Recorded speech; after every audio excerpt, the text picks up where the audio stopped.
요한계시록 10장 1절에서 마지막 11절까지 말씀 한 절씩 교독하겠습니다. 내가 또 보니 힘센 다른 천사가 구름을 입고 하늘에서 내려오는데 그 머리 위에 무지개가 있고 그 얼굴은 해 같고 그 발은 불기둥 같으며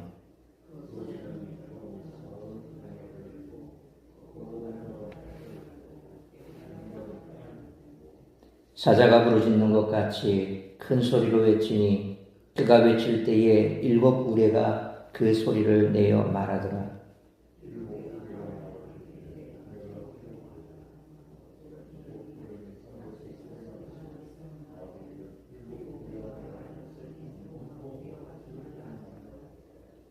내가 본 바 바다와 땅을 밟고 서 있는 천사가 하늘을 향하여 오른손을 들고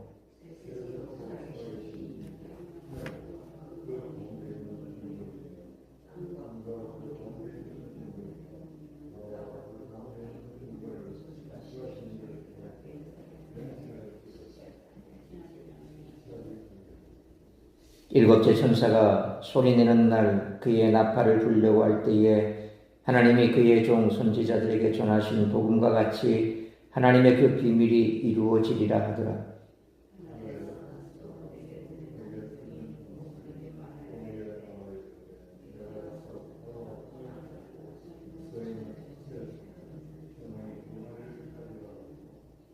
'내가 천사에게 나아가 작은 두루마리를 달라 한즉 천사가 이르되 갖다 먹어버리라. 내 배에는 쓰나 내 입에는 꿀같이 달리라 하거늘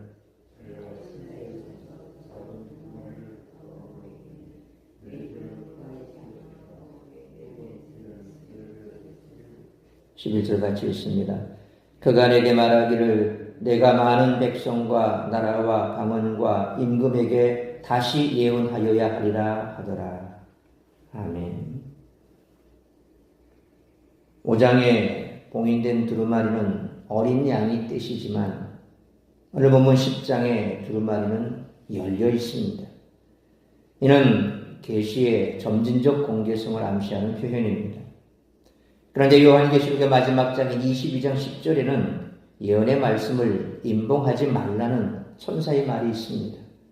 이와 달리 다니엘 12장 4절 9절에는 마지막 때까지 예언의 말을 간수하고 봉함하라 하는 명령을 하십니다.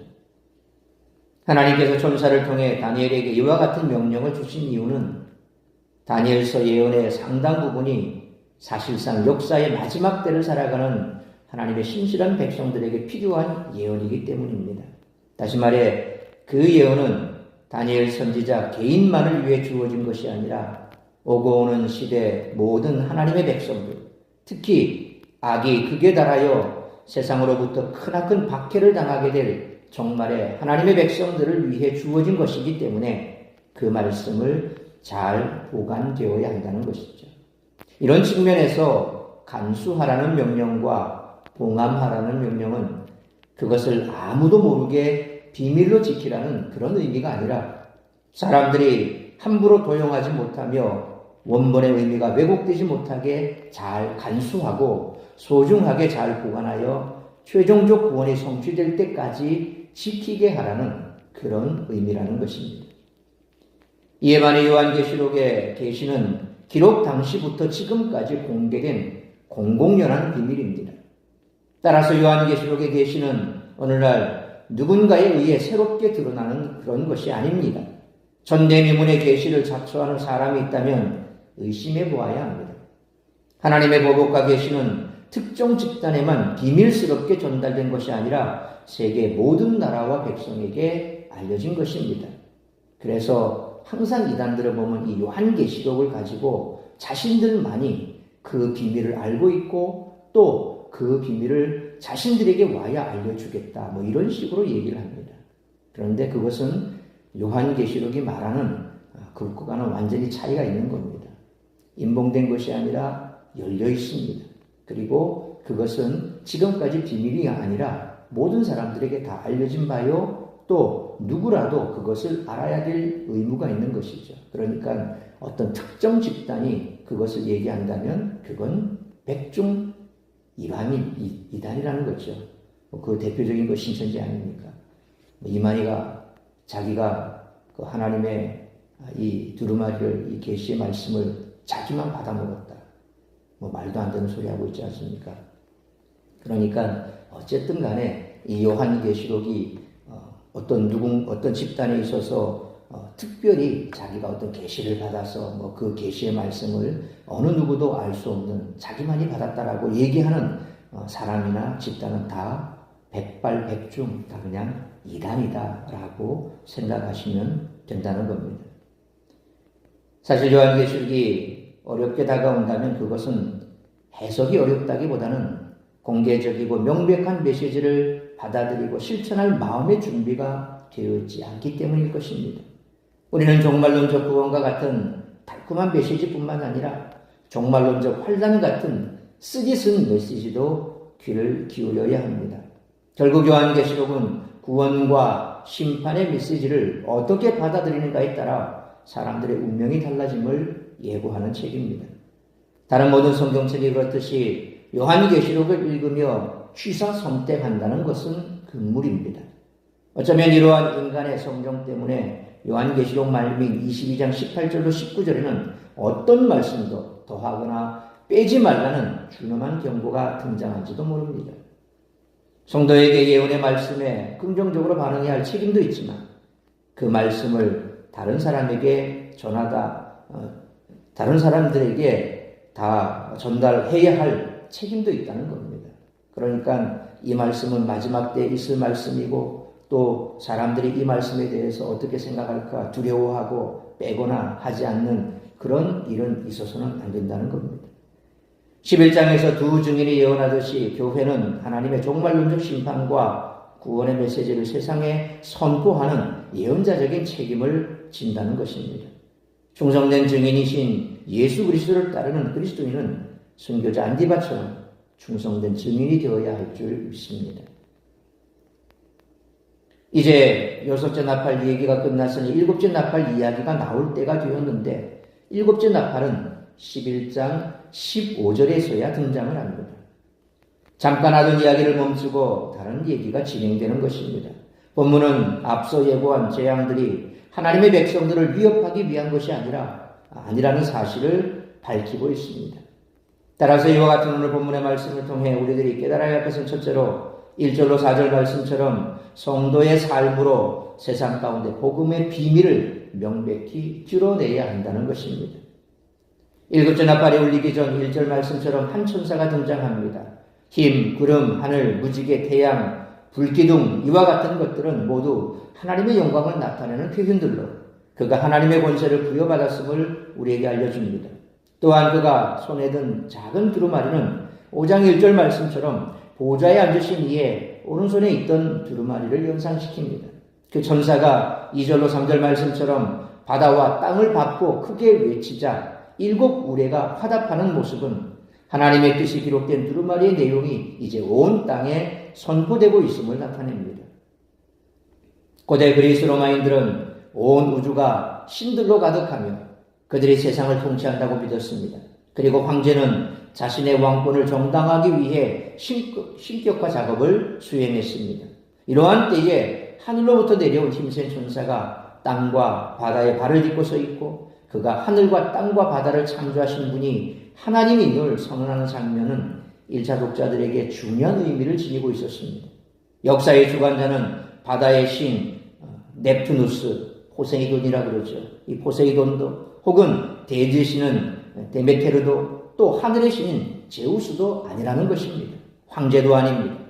하늘과 땅과 바다를 포함한 온 우주를 창조하신 하나님만이 이 역사의 주관자가 될 수 있습니다.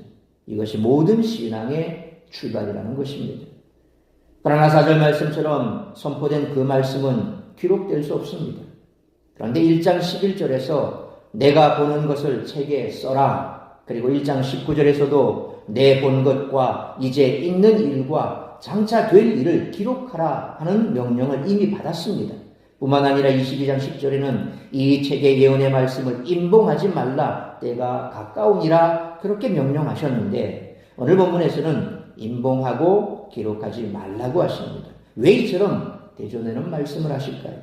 이는 온 세상에 선포되었으나 기록될 수 없는 모든 사람 앞에 드러났지만 정작 사람들은 깨닫지 못하는 하나님의 진리, 복음의 비밀을 보여줍니다.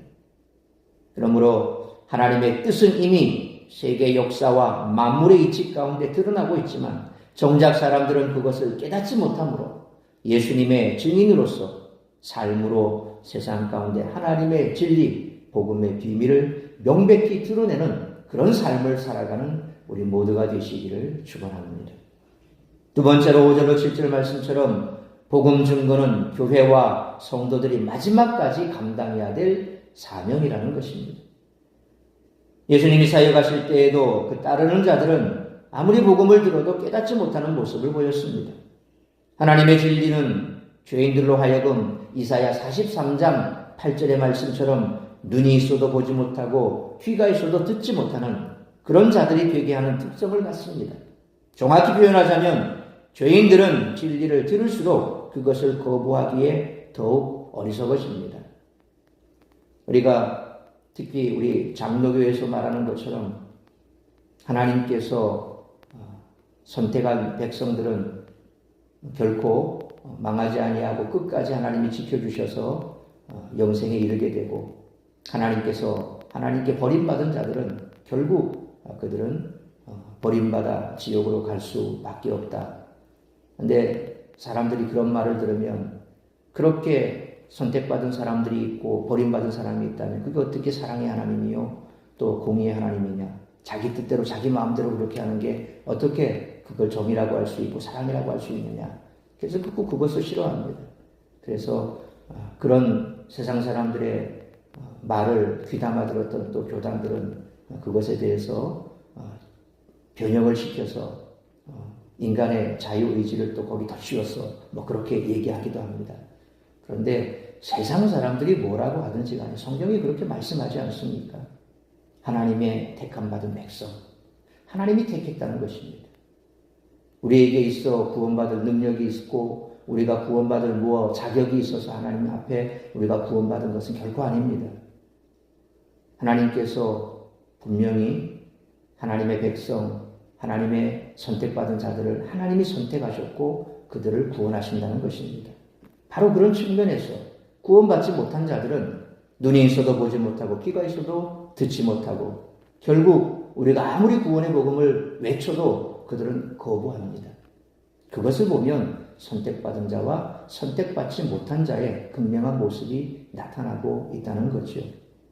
물론 우리는 누가 선택받은 자고 누가 유기된 자인지 알 수 없습니다. 그건 우리에게는 철저하게 알려지지 않은 것입니다.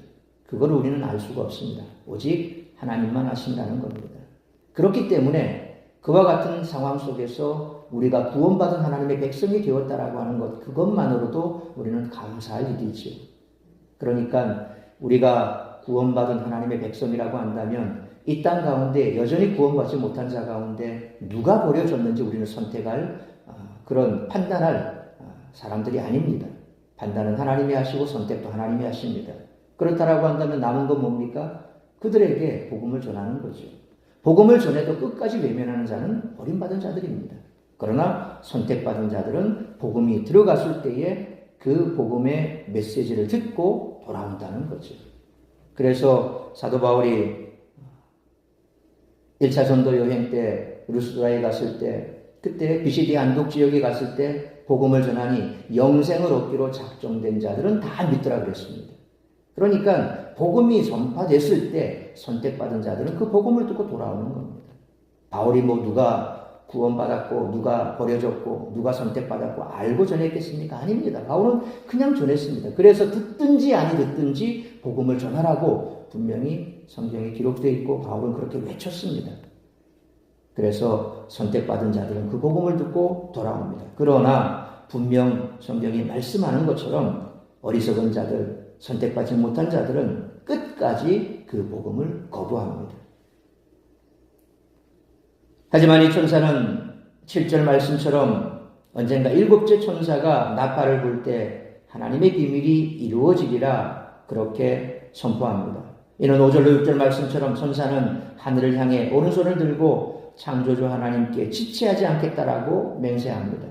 7 의뢰가 말한 것을 기록하지도 않아도 되므로 종말의 완성은 그만큼 가까워진 셈입니다. 그러니까 이제 곧 종말이 올 건데 굳이 기록할 이유가 없다는 거죠. 역사의 시작과 끝을 주관하시는 하나님은 천지만물을 만드신 창조주이자 그 종말을 완성하는 심판주이십니다. 그러므로 더 이상 자비가 없는 최종적인 심판이 임박한 상황 속에서 재앙 가운데서도 회개하지 않는 세상을 향해 교회와 성도들이 마지막까지 감당해야 될 이 복음 증거의 사명이 얼마나 중요하고 긴박한지를 항상 기억하고, 그래서 때를 얻든지 못 얻든지 지금도 여전히 구원받지 못해 사망의 길에 서서 방황하는 많은 죽어가는 그 영혼들을 향해서 복음 사명, 구원의 사명 잘 감당하는 우리 모두가 되시기를 축원합니다. 세 번째로 8절로 11절 말씀처럼 성도는 말씀을 잘 듣고 배우고 실천하고 전해야 한다는 것입니다. 8절 말씀처럼 하나님은 요한에게 천사가 가지고 있던 두루마리를 가지라고 하시고, 9절로 10절 말씀처럼 그것이 입에 꿀같이 달지만 배에 쓸 것이라는 말과 함께 그것을 먹으라고 하십니다. 이는 하나님의 말씀을 듣고 배울 때에는 달지만 그것을 세상에서 실천할 때는 고통스러울 것을 미리 알려주는 것입니다. 그렇죠? 우리가 주의 설교 말씀을 들으면 맞습니다. 아멘 합니다. 그리고 그 말씀대로 살아야지 하고 결단하죠. 그런데 예배를 마치고 예배당 문을 열고 세상으로 나아가면 어떻습니까? 얼마 안 돼서 들었던 말씀은 다 사라지고 없습니다. 그냥 세상 사람들과 똑같이 치열하게 살아갑니다. 내 것 지키기 위해서 혈안이 되어 있고, 뺏기지 않기 위해서, 잃지 않기 위해서 온갖 2중, 3중, 4중 막을 치고 세상과 담을 쌓고 살든지, 아니면 또 그것을 유지하기 위해서 끊임없이 세상과 소통하고 또 세상과 짝하고 살아갑니다. 이게 우리들의 모습이죠. 그러니까 우리가 하나님의 말씀을 받을 때는 그래, 그렇게 하는 게 맞아라고 인정하지만, 그러나 그 말씀을 세상 가운데 실천하며 살아가기는 그만큼 어렵다는 겁니다. 마치 오늘 두루마리를 먹어라, 입에는 꿀같이 달지만 내 배에는 쓸 것이다. 말씀을 들었을 때는 그 말씀이 맞습니다라고 우리가 얘기하고 생각하지만 그 말씀대로 실천하며 사는 것은 고통스럽다는 겁니다. 천사는 요한에게 11절 말씀처럼 두루마리의 말씀을 많은 백성과 나라와 방언과 임금에게 전해야 한다는 그런 사명을 전합니다. 사실 이것이야말로 예수님을 알고 하나님의 뜻을 배운 자들이 감당해야 될 사명이죠. 그런데 왜 우리가 그 사명을 잘 감당하지 못합니까? 내가 그렇게 살지 못하니까. 말씀은 그렇게 말씀하는데 내가 그렇게 살지 못하니까 그 말씀을 전하지 못하는 겁니다. 어딜 가나 담대해야 되는데 뭔가 캥기는 게 있다는 거죠. 그러니까 세상 사람들 앞에서 그걸 드러내놓고 말을 못하는 겁니다. 만약에 그렇게 되면 돌아오는 반응이 뭡니까? 니나 잘해라. 니나 잘해라. 얼마나 부끄러운 말입니까? 그냥 니나 잘 믿고 니나 제대로 살아. 그런 말을 한다면 우리는 아무 말도 못하겠죠. 그러니까 그냥 세상 사람들에게 나만 믿는 것으로 만족하는 겁니다. 나만 믿고 그냥 적어도 니들보다는 그래도 조금 더 내가 낫지 않냐. 그래도 말씀을 들었으니 내가 말씀대로 살려고 내가 애를 쓰는데 뭐 세상이 그렇냐. 세상이 그렇게 우리를 만만하게 내두지 않으니까 어쩔 수 없이 나도 그렇게 살아가는 거야. 그래도 나는 너보다 난다. 항상 우리는 그렇게 위안합니다. 근데 그것은 우리에게 잠시 잠깐의 위안이 되지만 그 위안은 누가 주는 위안입니까? 사탄이 주는 위안입니다. 성령이 그렇게 주는 위안이 아닙니다. 성령은 끊임없이 너를 세상에 던져서 세상 사람들과 다른 모습으로 살고 세상 속에서 너는 죽어야 되는 하나의 미랄이야. 성령은 계속 그렇게 말씀하지만 나는 죽기 싫은 겁니다. 나는 그렇게 되기 싫은 겁니다. 그래서 사탄은 항상 우리에게 그렇게 속삭이죠. 그래도 네가 저 사람보다는 나아. 그래도 불신자보다는 나아. 그러니까 그거 위안 삼고 그냥 너만 믿으면 돼. 성경이 계속해서 복음을 전하고 말합니다. 이 진리의 복음을 선포하라고 말합니다. 근데 우리는 선포하지 못합니다. 세상에서 그렇게 살지 못하니까요.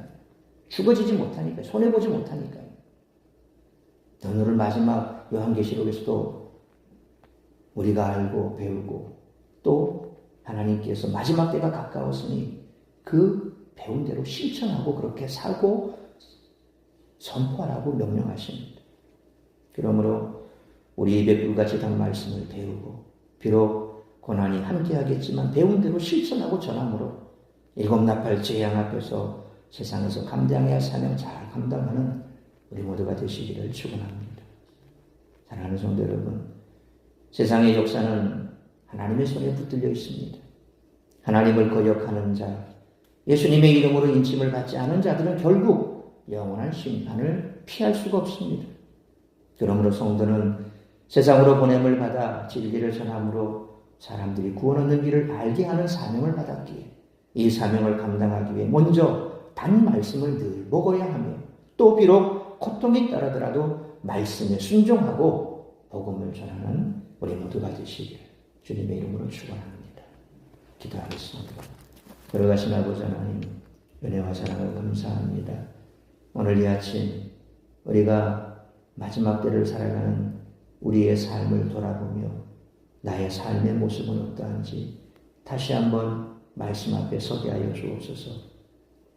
어미한 하나님의 말씀이 선포되었고 또 이 땅 가운데 재앙이 임하는 그 순간 그 재앙이 임하기 전 성도들에게 반드시 전해야 될 사명이 복음 증거의 사명임을 다시 한번 엄하게 말씀하고 있습니다.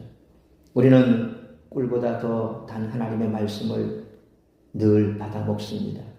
그런데 그 말씀이 배에 들어가면 쓰다고 했습니다.